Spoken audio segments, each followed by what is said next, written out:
Here in the video, we will share the details for the Monster Hunter Wilds error code EW_320D9.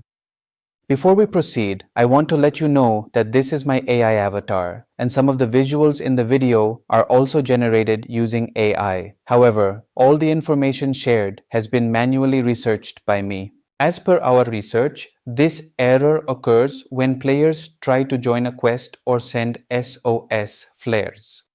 Players have no issues joining the lobby, but the moment they try to join another player's quest, they get auto-disconnected and are sent to offline mode.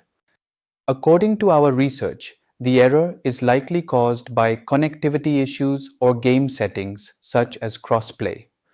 It may also result from outdated game files or firmware.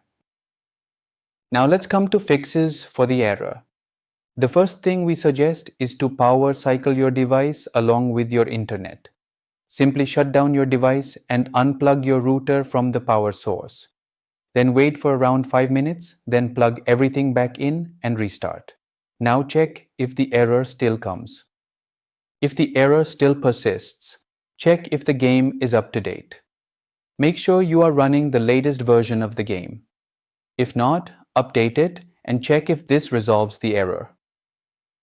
If the error still continues, then check if your device firmware is up to date. Simply go to your system settings and check for any firmware updates. If there is any pending update, install it and see if the error still comes.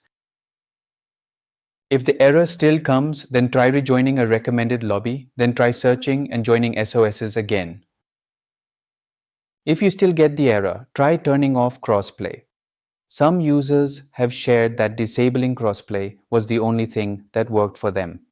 So try this and check if this helps with the error. At last, if the error still persists, then try using any other Wi-Fi or mobile hotspot. Once connected to a new network, check if the error still comes.